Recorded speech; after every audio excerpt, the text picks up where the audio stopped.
And we're good to go. Hello, I am Zach.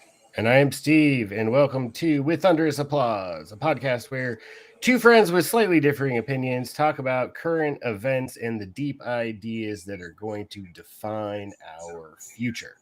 Indeed. This week we're going to be covering Project Drawdown. It's based on the idea that greenhouse gases in the environment are too damned high. We need to get them lower. How to stop the current astronomical rise, bend that curve, and get it to go back down, hopefully to where it was pre-industrial, so that we don't all die in a fiery hellscape. Maybe that's a bit much, but it really is a fiery hellscape.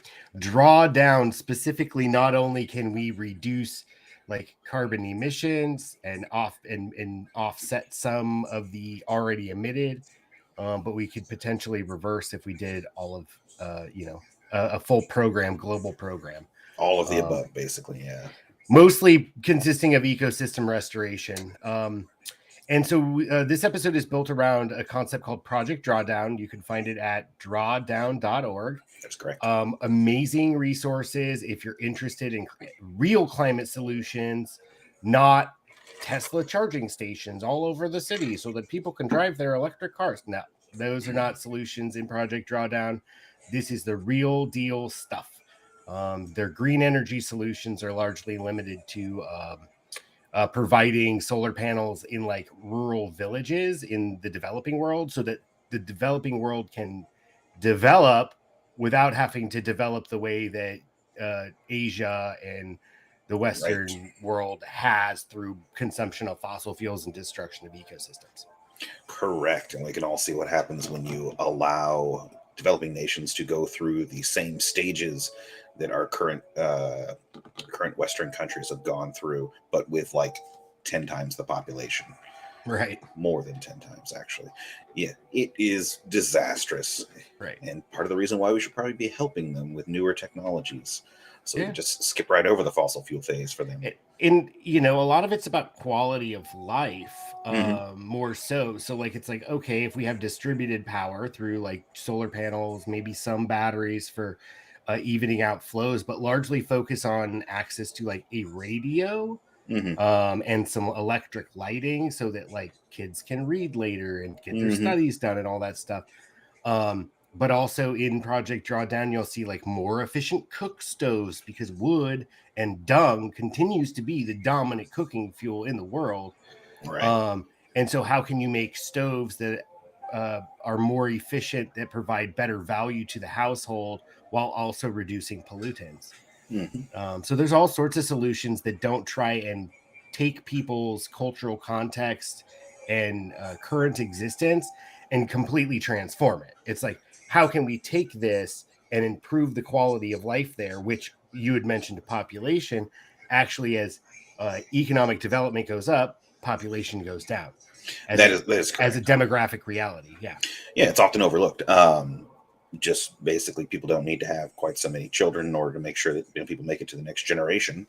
And so they will do so and basically quickly lower the population. They make a very good point of like, we're not talking about population control. Do away with that thought in your mind. Doesn't work. You're like, the only way to get people to stop having so many children is to improve their lives. Yep. And women and girls combined. And we're going to get into some of it. I think we're going to talk about bicycles and cities and some other things like that. Just kind of scratch the surface and introduce this to people that are unaware of it. But if you combine educating women and girls and providing economic opportunities for women and girls, if you combine those two into just like an agenda for women and girls, like that alone globally would make a massive difference. Though that they rank basically like first and third or second and fourth or something like that, and combined they would be the number one thing. And so as far as providing economic development in a responsible way and ensuring that women and girls have education and also agency and access to family planning services, etc., is one really quick way to reduce carbon emissions.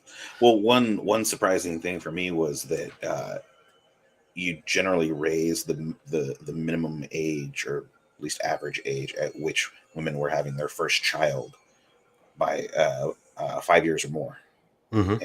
And so you're basically like at least putting off that next generation just a little bit and giving them an even better chance of getting a better education, better life, and then just spiral that forward. Well, right. And like, I mean, we were just, before we got on, we were talking about, my kids are going to go see their grandmother for the summer, or at least a month. And talking about like the villages in New Mexico that their families from, they had like 10 kids and 11 kids respectively. Yeah. In their families. And like they're the next generation. And this was like, they were all born like before World War II, and a lot of money came in, and there was a lot of like mining and other things related to the war industry. And then afterwards, most of the men moved to places and got jobs in the automobile industry when the unions were strong and like all that. And so they had access to economic opportunity. And their family size has decreased significantly. Like, I think it went from like 10 or 11, and then the very next generation only had like 3 or 4, and the generation after that is stopping at like 1 or 2, or not having kids at all. Yeah. So, yeah. Well, no, that's very true. My mother's generation was 6 and 4 on the dad's side, and on my current generation, she had 4. I mean, still, I think it averaged out to like 3. But across all now your siblings, there's only what, 6 4 children among 4 siblings? 6. No, there's 2 in the brother, 2 in the sister, 0 me, 0 other sister. Okay, so there's 4 among 4. So then it's basically a replacement rate of 1. We're drawing down the humans. Yeah, and so for me, my pops was a family of 5. My mom was a family of 4. My parents had 3. Yep. And I have 2, and my sister has 0, and my brother has 2. So technically, somewhat of a decline. Yep. And 2.1 is replacement rate, honestly. Yeah. And you could find yourself like Italy and other places in Europe and stuff where like they actually like tons of immigrants like from Southern Europe, like Greece and Turkey and stuff like that, moving into Germany to do jobs because like the population that lives there isn't having enough babies. And they need those extra workers. So and you see population declines in a lot of places, and like, a lot of people, like, we're not talking about like population control, but it is an important part of the subject of Drawdown. Like everybody's like, oh, the Chinese one child policy was fucking horrendous and horrific, and they don't really understand what the policy was. Basically, like the government as I understand it, the government would basically pay you for the first child and tax you for every child after. Yes. So like it put a lot of pressure on families to make decisions, but it's not like they went and snatched babies out of houses. That's just fucking Western propaganda. I was going to say that's what you'll hear, but there's very little evidence for it. No, they definitely made it very difficult. If you wanted a large family, like you had to pay for it. And that makes sense to me in terms of like, even as just like a libertarian or conservative kind of economic perspective, it's like, if your family is going to draw more social resources, then you should probably pay more than people who don't. But in ours, it's the other way around. In the United States, we provide like child tax credits and, mortgage credits and all these things that people of means pay less taxes than people who like rent and don't have kids and like live in expensive areas like cities, but they don't have all the write-offs because they could never afford to buy a house where they live. Like, and so, it's just all fucking skewed. But anyway, China I haven't looked at their demographic figures yet, but like they did it in like a generation, or 2, and they've completely stabilized their population, which is fucking remarkable because like China has always had a massive population, like always. It's a massive landmass. Why not? Totally. And then rice agriculture like is so productive per unit of land. Like it's fucking insane. They can produce so much food on so little land using like terraced rice and stuff. So they had a lot of reasons why their population was high. And rice is one of them. But anyway, we're not talking about China. We're not talking about rice. We're not talking about babies. We're talking Talk about about drawing down.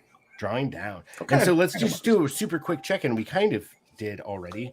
How has your week been? It's been fucking chaotic for me, and like I missed a bunch of shit, and I feel bad about it. A lot of stuff. Trying to schedule work, get enough, jobs lined up is a bit more stressful than I thought, just because there's a lot of offers, but not a lot of acceptance, and so you kind of got to balance how much you want to charge against, how hard the job is, and still make enough money for yourself. Other than that, it's been pretty good. A little bit relaxing. I didn't get a prep for this as much as I would have liked to, but that's all right. Had a weird thing where we were going to the gym today, and yesterday I'd gone and I saw that teenagers are free. They're just trying to get like keep kids active, because they generally have PE at school, and then over the summer nothing. And so they're offering free for kids. And then I told told mine, this morning, like, hey, do you want to go? It's free. And she was like, yeah. Both Rachel and I were like, okay.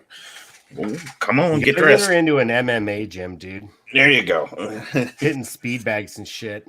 She got that. Yeah, she just did a treadmill, and then she was like, "What do I do now?" And I'm like, "Oh, you should work on your arms for your stabby motion. You got to get better at stabbing people. You got to get better at stabbing." That's what my youngest is in karate, and he's a really cool teacher. Yeah. And she's only been doing it for a little while, and she says she doesn't like it. She's like, "Oh, I don't like it." And it's like, it's a half hour, and you're smiling the whole time you're there. So and you're not bad at it. Like, he's explaining to do things, and like he's teaching you, and you're able to demonstrate it outside of that environment. Like, if you're good at it, fucking run with it. Stop pretending you're a fucking teenager and that nothing is cool. Like, you taught her that, man. You taught her that. I didn't teach her that. No way. I mean, I'm jaded and shit, and I don't hide it, but like, if I was good at something, like, yeah, that's true. I'd be like, I'm good at this. I talk about, insects and soils and plant and shit all the time, because like, that's my, my comfort zone. So. On your TikTok. Yeah. What's that TikTok again? Slacking on a fucking TikTok, bro. You probably noticed I've been slacking pretty fucking hardcore on the TikTok. I've been slacking on watching. No, it's fine. I really haven't posted anything in weeks. I just mean in general. And I'm just like, I don't like the platform. It seems like everybody that's like really on it and uses it a lot and is part of like building a community, like they're on it watching other people shit all day. And I was like, I don't want to watch fucking hours and hours of videos that like don't really do much for me. Like, yeah, and it can be hard to cultivate a good following. That is, the people that you follow.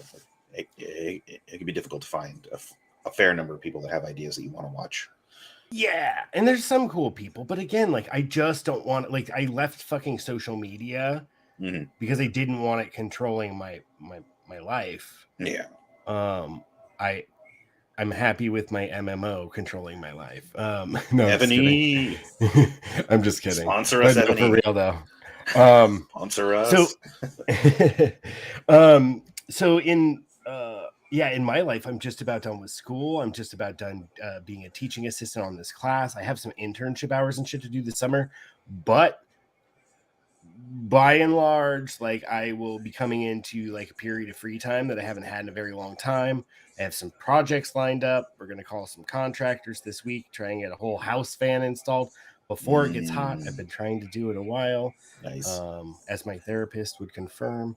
But anyway, it hasn't gotten done yet, but that's okay. It'll happen, I guess. But we're trying to get it done before it got hot, and then it's supposed to be like 104 this weekend, and we still don't have no fan. Ooh, yeah, it got real hot this last week, and of course, in typical California fashion, it went from like, oh yeah, it's in the 60s and the 70s to the 90s and 100s. It's just in a day. So and then it went from like, oh cool, I'm like shorts and a t-shirt at like 11:30. This is nice. Like, it's cool, but like it's warm enough to be like without layers. And then the next night it's like 45 at night, and you're like, fuck man, I already put my hoodie away, like I put my hoodie in the closet. I think around here we're getting to the point where it's just gonna be hot all the time. No, it is. I'm hot right now. Yeah. Fucking bad airflow. Anyway, let's get started, man. We're gonna watch a couple clips. I think a few minutes. Yeah. We got a couple that are the pretty short, intro. and then we'll Oh, do I've it. been battling a sinus infection too. People can Yes. probably hear that shit in my face. It's just hearts in the chat and whatnot. Yeah, hearts in the chat. Woo. And Sudafedrin if you can find it, because Sudafedrin in my mailbox. for some fucking reason, like, it's the allergy season, it's sinus infection season, yet no one thinks to like carry more inventory. They're just like, well, we had 4 boxes. We got 4 boxes last week and they sold that day. It's like, yeah, no shit. Blame it on the damn drug dealers, man. You know, not I just want to clear up my sinuses. Fucking dude, it's so obnoxious. There's like this book. It almost looks like a notary book. They pull it out and you got to sign it, and they fucking scan your fucking ID and all this other. I knew about bullshit. the scanning the ID. I didn't know you had to sign for anything. Maybe I signed electronic. a fucking book, bro. Mine might be electronic then. Probably if you swipe your driver's license, probably. Yeah. I seem to remember she like had signing on a fucking pad. book and stuff. Wow, that's a little tight, bro. And then she's like, "Oh, I only have a 24 count box," and I was like, "Oh my god!" If you read the directions and you need, like, I need this to dry me out. It's like I might 4 a day, isn't it? It's 3 doses of 2 pills. So I'm like, 24 count is like a week. Yeah, at most. And I'm like, and then also like. And then when I go back, they're going to be like, you bought last week, you can't have any. Yeah, that's the thing. They sell a 96 count, but no one's carrying it. And so if I bought a 96 count, I would think that it's kind of weird if I came in a week later. But if I buy a 24 count and I'm taking just the recommended dose, like, that's not even a fucking week. So of course I'm back in a week. Like, I want to be able to buy that stuff on Amazon like everything else. I know, but they regulate that shit because it's like, we don't need Sudafedrin to make methamphetamine, dude. Like, you don't. And if people want that to make meth, then they're gonna get it through like illegal channels, right? And you're just making it fucking difficult for everybody else that wants to like dry their sinus so it doesn't move into their ear canal and require antibiotics, right? Which then become less effective. We get super bugs, right? And we all die of ear infections. But it like destroys your gut flora and fucks your digestion up. And all antibiotics are like, don't get me wrong, one of the most important medical innovations in human history. However, they're also really fucking bad, and you should avoid them if you don't need them. Yeah, exactly. At any rate, onward to Project Drawdown of government regulation. Let's draw down the sinus congestion. Here we go. All right. But why do we use this word drawdown? Why do we even refer to that? Well, drawdown refers to a moment in time that we are striving for. Let me wind back the tape a little bit. Here's a chart showing the levels of all greenhouse gases, CO2, methane, and a bunch of others we'll talk about later, starting in the mid-18th century and going forward to today. They've been rising dramatically since then. So here we are at the end of that curve. What's next? Well, we could continue to elevate those levels of CO2 and other greenhouse gases. And if we do, if that just keeps rising, so will the temperatures. As that curve goes up, so do the temperatures of our planet and disruptions to our weather systems and our whole ecosystem. But we don't have to do that. We don't have to have a bad thing get worse and get out of control. Instead, we can go and bend the curve. We've been hearing that phrase a lot lately, referring to a pandemic, but it's the same kind of idea with climate change. We have one track, which is a lot more diseases, or we could do smart things like wear masks and social distance and be careful and bend the curve on a pandemic. Same thing with climate change. We have one choice is disaster, or the other choice is we get smart and we bend the curve and we make it better. So when we bend the curve, we eventually will hit this point, that little blue dot. That is the moment of drawdown. It's the moment when greenhouse gases stop climbing, they stabilize, and then we begin to draw them back down again. So drawdown is a moment in time in the future when greenhouse gases stop climbing and they start to steadily decline. And that's the minute we stop climate change from getting worse. At Project Drawdown, that's what we're all about. Our mission is to help the world achieve drawdown, to get there as quickly, safely, and equitably as possible. But to do that,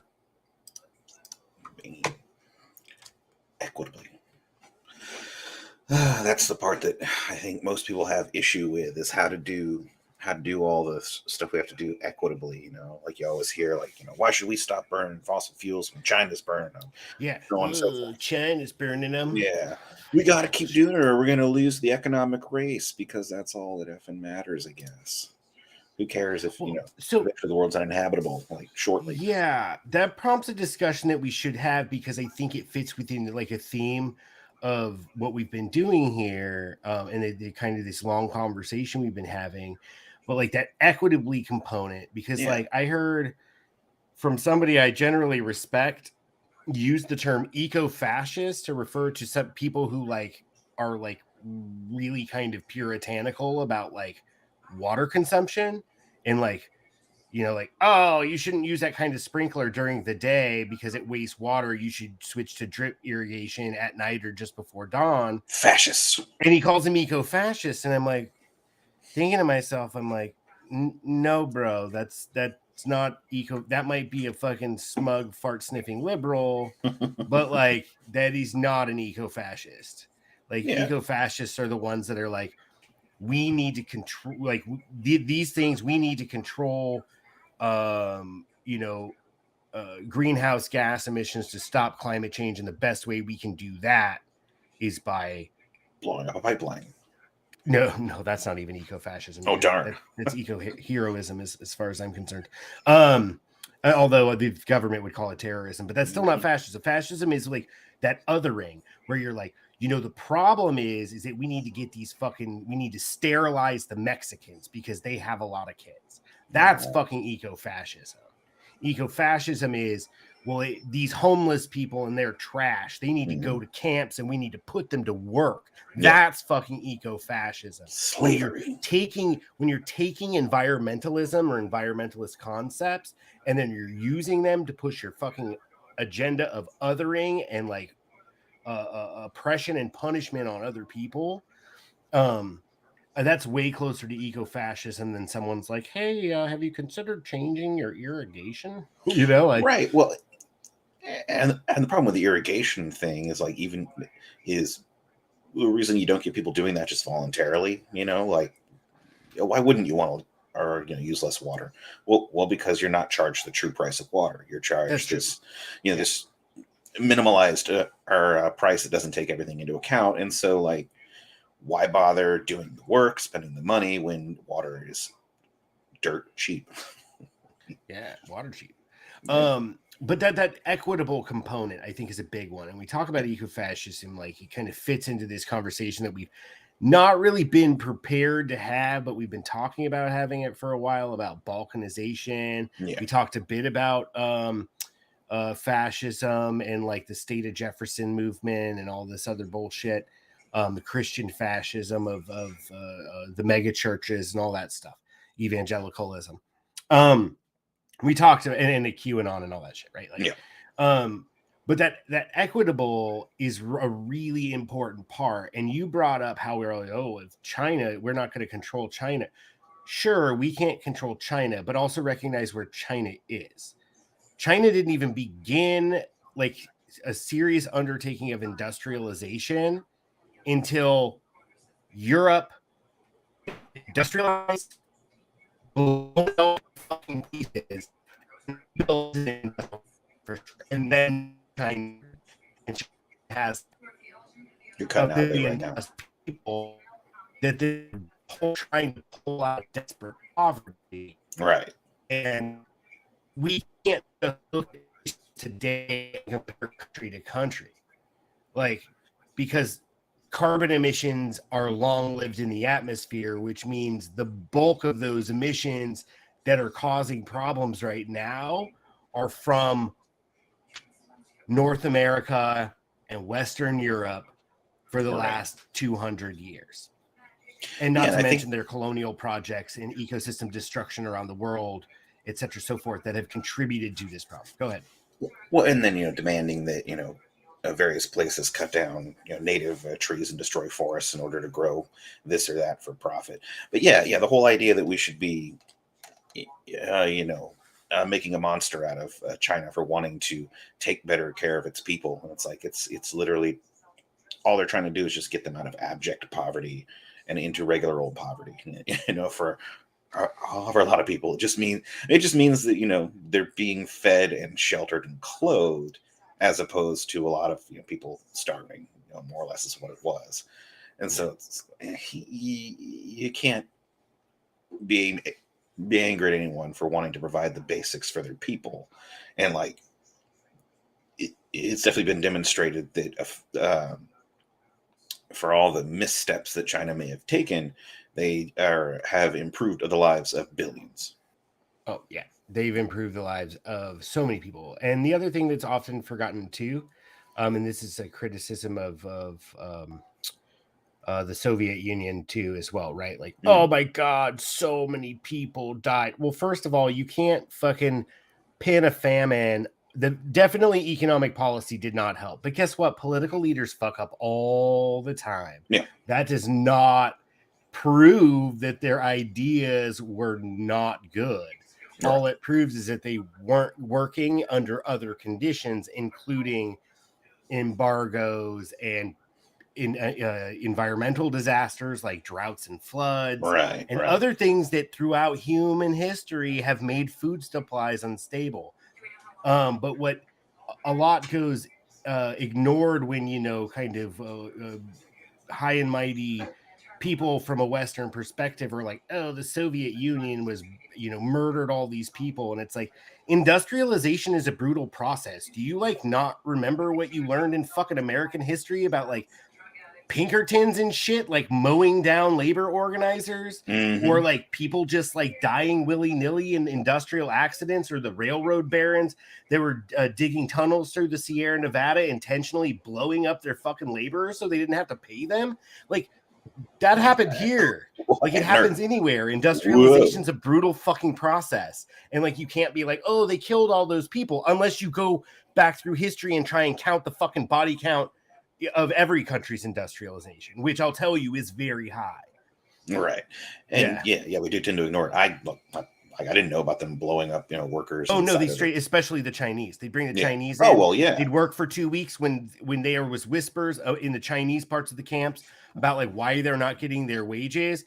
They'd be like, all right, we're going to pay you at the end of the day. We got the chest here, blah, blah, blah, but it's work time right now. We'll come and get it. And whatever. And then they'd go in and they'd be setting dynamite charges to blow tunnels. And then they would just as soon as they got it set up, they'd fucking. They forget that the workers are there. Yeah. Oh, it was an accident. The tunnel collapsed. We don't know what happened. Oh, it just happens that those 60 men that were due a paycheck for the last 6 weeks of fucking work that we haven't paid them, they were due a paycheck and they just happened to die. So I guess, we don't have to pay them.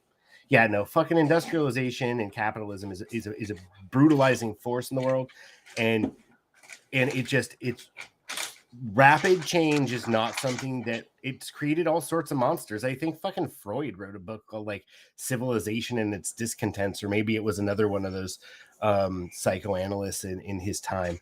But just about how a lot of mental illness and stuff, they were kind of playing with the idea that mental illness came from rapid industrialization and rapid move to urbanization, because it's so foreign to our genetics and the way our brains are wired for our sociality and all these things, that they're maybe mental illness is because we're living in these non-human environments. We created this entire mess. Go ahead. Yeah, there have definitely been studies done that have shown that in other non-capitalist, especially hyper-capitalist, American societies, when you have a mental disorder where you are multiple or a personality, they are not antagonistic to you. They're oftentimes helpful. You still have a problem, but they're not talking to you, telling you what a piece of shit you are. They're actually they're just kind of as companions. But the environment that we live in is so hyper competitive that the voices in your head are just telling you that you failed, because we're so individualistic here, and failure is always internalized. It's very rarely oh, I couldn't keep my job. It was, so I must be a piece of shit, instead of well, they were just downsizing, trying to save a few bucks, and you happen to be the target because you were the newest person or whatever, and so people tend to blame everything on themselves. and that is going to lead to mental illness, and at the worst, but like constant stress levels at the best. Yeah, for sure. Well, that's great. Good stuff. We have another clip, I believe. We do. Really good. Well, of course, there are going to be people who say we shouldn't do this. They're going to say it's too expensive or whatever. No, that's a lie. It's not true at all. We've analyzed the economics of that and find, yes, upfront, you do have to spend some money. This is what economists will call a cost curve. Basically, on the horizontal axis, those are the solutions all stacked up, and they total the total amount of carbon they would avoid or take out of the atmosphere. The vertical axis shows what will it cost. If it's above the line, it means it costs some money. Below the line, it means you made some money. Well, initially, yeah, you could pony up a little bit of money. It turns out about $20 to $30 trillion. But if we do this and we do it over about 2 to 3 decades, we actually make between 90 and $150 trillion back. This is incredible because we're going to save a lot of money. We'll make new revenues. And in fact, this is probably the biggest business opportunity in human history. So when people tell you it's not economical to address climate change, what they really mean is it's not very convenient for some very powerful people, especially in the fossil fuel industry and big agriculture. That's what they really mean. But for the rest of us, the other 7.5 billion of us, it's actually a pretty good day at the bank because we'll save money and make money. And everything we're doing here would make the world better. And by the way, this doesn't even count the damages climate change would cause if we don't do anything. And that could be uncalculable, trillions and trillions of dollars beyond this. So if somebody says it's not economical to address climate change, they're flat out wrong. It's not economical to ignore it. We have to pay attention to it. So every business leader and every capitalist in the world should be on the climate change solutions bandwagon because it's good for them too. Yeah. And I have to wonder, when we were changing over from horse and buggy to cars, was someone there saying, "Oh, but what will it cost, to replace all these horses, or what will it cost to replace all the pickaxes with these giant excavators and whatnot?" Like somehow I don't think that was the same thing. I mean, maybe it's just because it was hard to become a multi-billionaire selling pickaxes as opposed to a centralized resources like fossil fuels. Yeah, I think a lot of that has to do like technological change, like the thing is that it's driven by the market, right? So that it's good. Market good. Everything else bad. Government planning bad. Yeah. Except unfortunately, markets don't give a fuck about climate change. Markets give a fuck about what their fucking financial reports say at the end of the quarter. Yeah.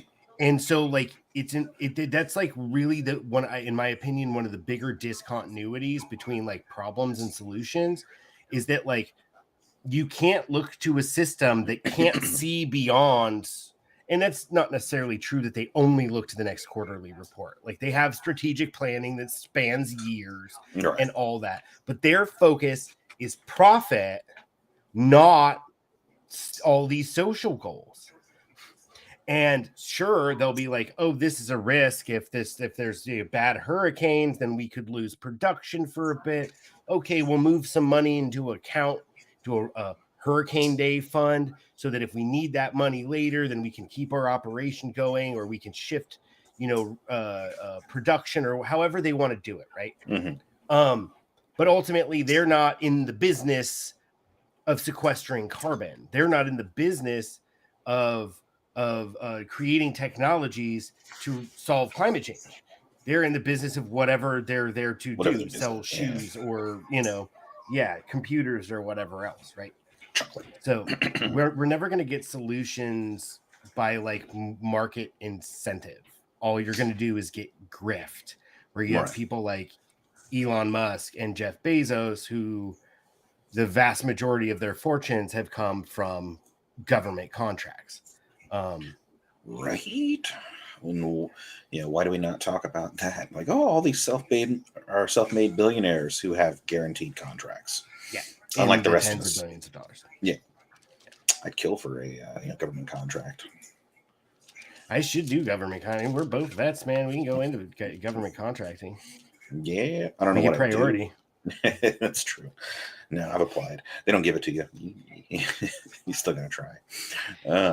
We got another clip, I think. We do. Was there anything else you wanted to talk about? I did, yeah. Okay, go ahead. Well, yeah, it's just it does cause me to wonder why if the opportunities are there, they're not being seized upon. Like, you can make money doing this and that and the other thing, and it makes me like, not to harp on fossil fuels, but they've had decades where they knew that they were on the out, and yet I don't see a lot of investment from them to like a transition method, even though profits are eventually going to dry up. And so why is it not there? What do they know that we don't know? No. That's my point. They're in the business of fucking getting oil out of the ground or coal out of a hole. Yeah. Right? Like, they're not in the business of transitioning to something else. Yeah, right? Like certainly they can see their own demise. Certainly, but why do they care? Because the executives and the board of directors and everybody just positions themselves to be able to take the assets when the company goes under. And that's a problem, right? Limited liability. Like, they're like, oh, it's great. Like, then companies can operate and the people that make the decisions are shielded from responsibility. But then that causes a million fucking problems in itself, because now they have no responsibilities to the communities where the factories are, or to the planet in the case of the fossil fuel industry, or to dozens of cities all over the country. If you're the fucking Sacklers and manage to like take a minor slap on the wrist for basically creating like a massive fucking opiate crisis that kills tens of thousands of people every year, like, you just get to walk away because you're shielded by legal, indemnity. And right. I'm, if corporations are people, as the joke goes, right? I'll believe corporations are people when Texas executes one, which is really fucking dark and awful. We shouldn't joke about the death penalty, but at the same time, like, I agree. If corporations are gonna, and literally the root of the word is corpus, which means bottom. Right, like, so it's in the word, but like, if corporations can act like that and the people that run them are shielded from responsibility, then we need to revert to some kind of system like, back in the day when, we were still largely under monarchies without like constitutional democracies, and like you had to apply to the crown to get a fucking charter to operate your business. Right. That's what we should have. And there is corporate charters, but like we should really like narrow that down and be like, all right, if you're found, you get 1 warning or 2 warnings or whatever it is. Yeah. After that, you lose your fucking charter and all of your assets now belong to the state. And then the courts will decide how those assets are distributed to the people you hurt. Right. Not to the shareholders, not to the fucking executives, to the fucking communities you poisoned or whatever else. Or to the people you murdered with your opiates. Yeah. Fuck it. It needs to be a lot more community. Penalty. Well, there needs to be a lot more.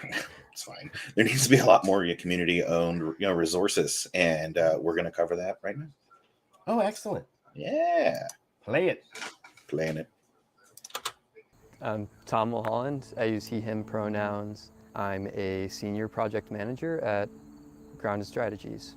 What does Grounded Strategies do? We work in like underserved communities to support residents in reclaiming vacant land and addressing issues related to hypervacancy.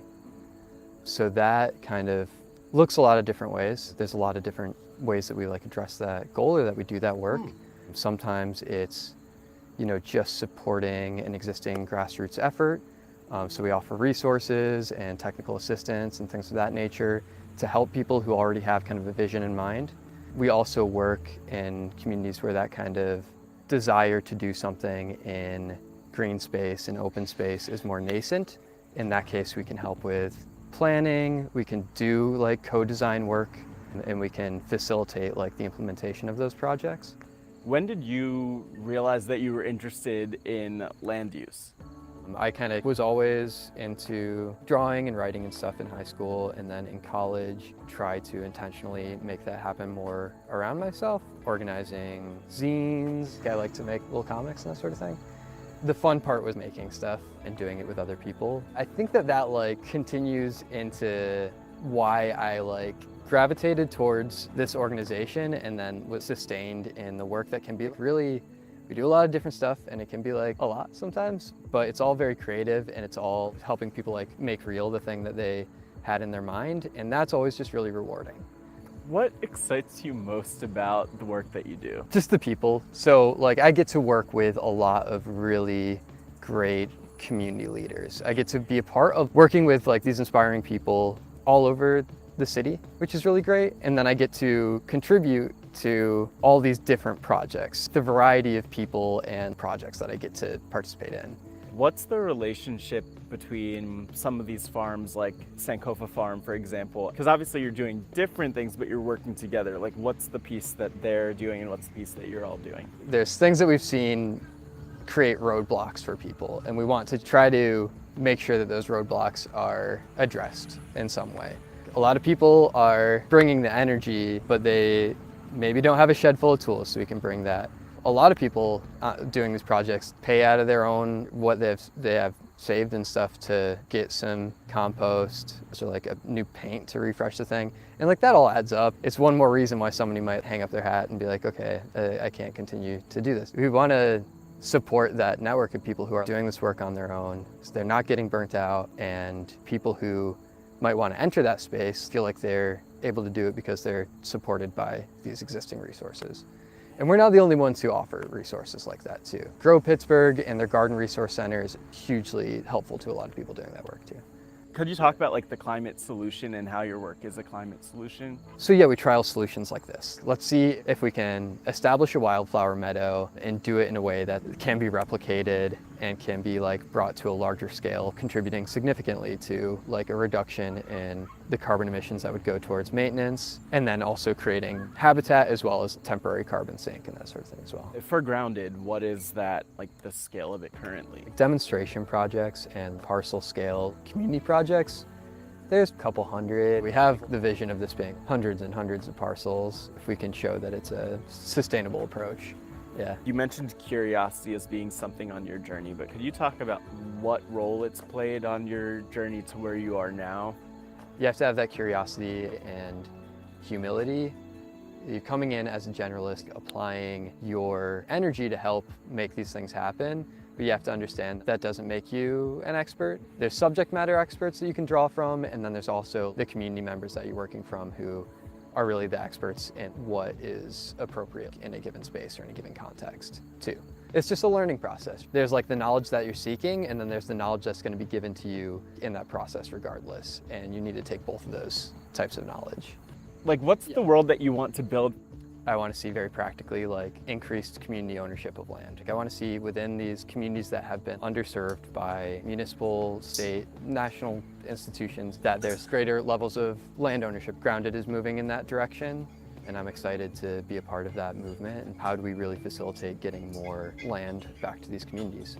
I love to just be a part of people's creative placemaking stuff. I love to come out of something new, having to see a vacant parcel like transform into a space that's going to produce like a lot of meaning for the people who spend time there. But also I want to be a part of very real changes in power dynamics through that process of transforming the land, but also transitioning like ownership and that sort of thing.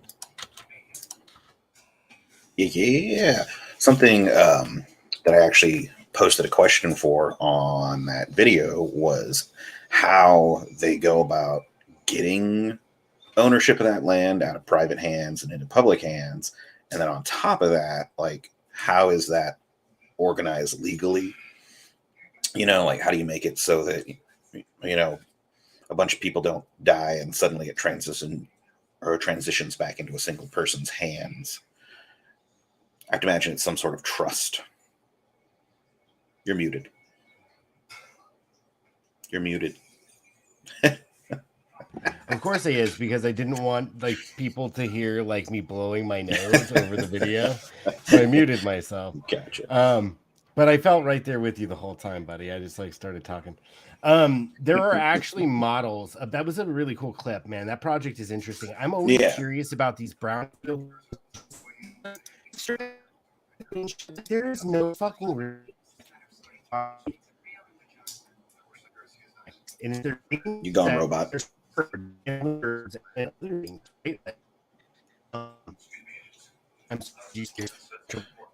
You went robot like right at the beginning of your explanation.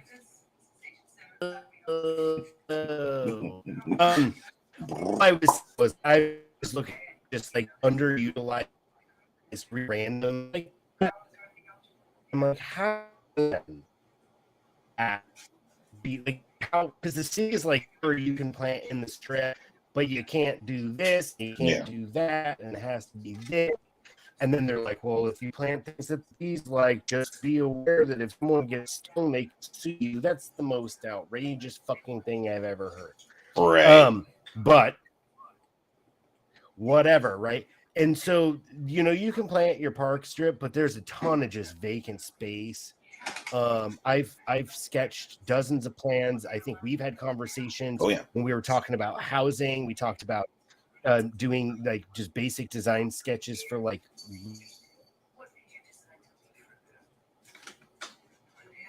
Oh no. We have lost Steve completely. Comcast, damn you. Seems like every time we get good talking about improving the land, he gets kicked off the internet.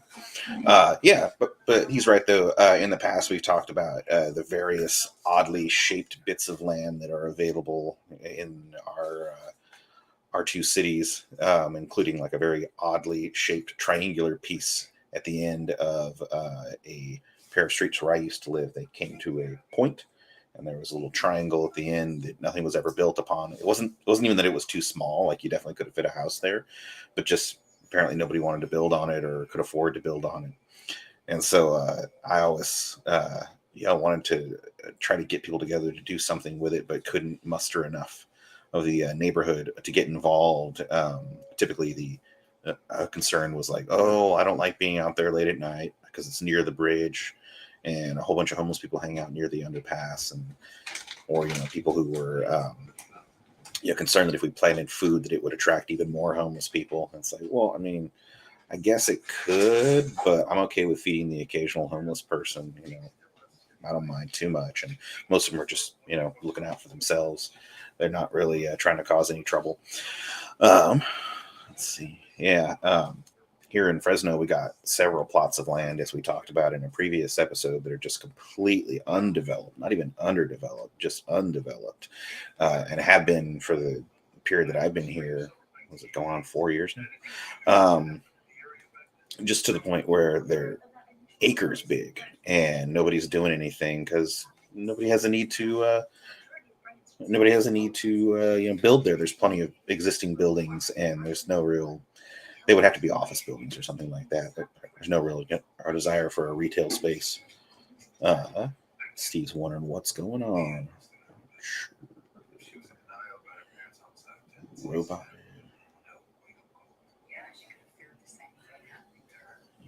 Disconnect. Yeah. It's kind of unfortunate. Steve paid a lot of money to get his internet increased and got a new modem and everything, and he still gets kicked off. But anyway, yeah. So there's no real retail desire for these plots of land, and I've looked into the ownership, and they're just owned by big real estate companies, and so there's no way that they're going to let you go on there and build anything. He lost his whole internet connection.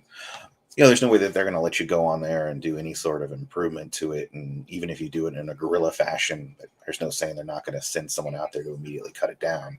Because, I mean, there have been trees and shrubs growing there that are doing their best to, sink carbon, back into the land. And they will just send out crews to use, chainsaws and various other machines to cut down anything that grows more than a foot tall. So it's like, wait, you got this land, you're literally doing nothing with it, and you still feel the need to just make it barren and remove its ability to do anything for anyone, even if it's completely free. The only thing I could think of is like, oh, they don't want to pay to take down large trees later on, or large shrubs or anything like that. I mean, come on, how lazy can you be?